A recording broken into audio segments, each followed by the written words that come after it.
बस जैसे बिटिया की शादी में देरी होती है तो लगा रहता कब होगी शादी कब होगी शादी, तो अभी पता चल जाएगा कि लगी कि नहीं शादी। छत्तीसगढ़ के स्वास्थ्य मंत्री टीएस सिंहदेव ने छत्तीसगढ़ में मुख्यमंत्री बदलाव को लेकर चल रहे सियासी घमासान के बीच बड़ा बयान दिया है। टीएस सिंहदेव ने कहा कि पंजाब में किसी ने नहीं सोचा था कि ऐसी स्थिति होगी, लेकिन वहां बदलाव की स्थिति आई। दिल्ली से रायपुर लौटे टीएस सिंहदेव ने रायपुर एयरपोर्ट मीडिया ने सवाल पूछा, आपने कहा था फैसला हाईकमान के पास सुरक्षित है, तो फिर इतनी देरी क्यों हो रही है?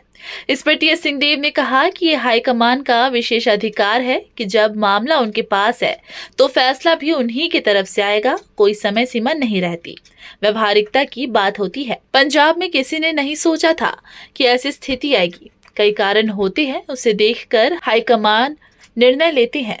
यही नहीं तो बदलाव को लेकर लोगों में कौतूहल को लेकर टीएस सिंहदेव ने कहा कि जब छत्तीसगढ़ में सरकार बननी थी तो 2 से 3 दिनों में ही ऐसा लग रहा था कि निर्णय कब होगा, कौन मुख्यमंत्री बनेगा, लेकिन ये निर्णय छोटे नहीं होते, इसमें समय लगता है। सभी जगह कुछ न कुछ गतिविधियां चली रही थी, अचानक पंजाब में भी नहीं हुआ, लेकिन बड़ा फैसला हो गया।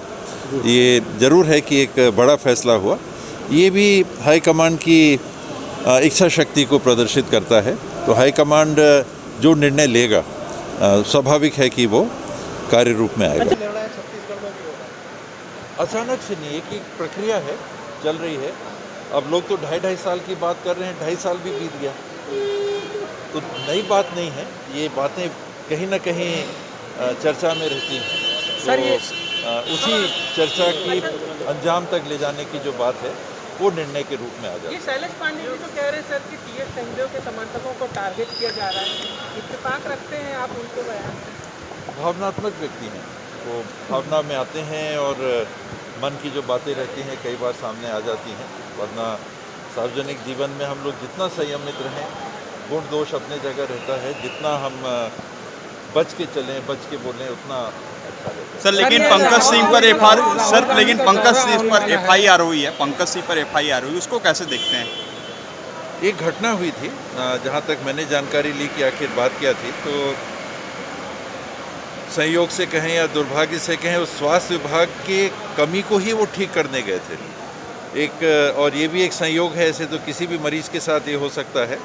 जो कांग्रेस पार्टी से जुड़ा हुआ परिवार, सालों से जुड़ा हुआ परिवार था, जिनकी एमआरआई की व्यवस्था होनी थी और 7 बजे से लेके वो पहल कर रहे थे।